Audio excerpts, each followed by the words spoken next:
ఒక్కసారి floor of the హౌస్కి opposition party head కనుక వెళ్ళి మాట్లాడగలిగితే ఆఖరికి రోజా దగ్గర నుంచి అంబటి రాంబాబు దాకా పెట్టిన కేసులు అండ్ మరీ ఇంపార్టెంట్గా రేపు స్పెషలీ అవినాష్ రెడ్డి కేసు ఏదైతే ఉందో ఈ వివేకానంద రెడ్డి గారి హత్య కేసులో రేపు కనుక అవినాష్ రెడ్డి బెయిల్ క్యాన్సిల్ చేసి అతన్ని కస్టడీలోకి తీసుకుంటే దాని గురించి మాట్లాడడానికన్నా అసెంబ్లీకి వెళ్ళాలి కదా, నువ్వు వెళ్ళాలి కదా.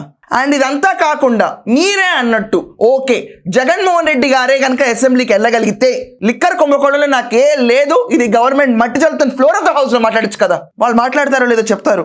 ఎందుకని అంతిమ లబ్ధిదారుడు నా పేరని చెప్తున్నారు, సిట్ చెప్పిందని ప్రశ్నించచ్చు కదా. పోనీ వెళ్ళి ప్రజలకు ఒక క్లారిటీ అని వస్తుంది. ఎందుకని ఇంత మహానుభావులు భూమి ఎరగని మహానుభావులు ఈ రోజు దాకా ధనంజయ రెడ్డి, కృష్ణమోహన్ రెడ్డి, రాజ్ కసిరెడ్డి, బాలాజీ గోవిందప్ప, ఆఖరికి ఆ నాయుడు ఏం నాయుడు అండి, వెంకటేష్ నాయుడు, ఇలాంటి పుణ్యాత్ములను ఎందుకు లోపల పెట్టారని ప్రశ్నించవచ్చు కదా. మనుషుల్లాగా జీతాలు తీసుకున్నప్పుడు అసెంబ్లీకి వెళ్ళరా? అసలు ప్రజలందరూ ఎందుకు పిటిషన్లు ఫైల్ చేయరు, ఎందుకు వెళ్ళరు వీళ్ళందరూ అసెంబ్లీకి అని?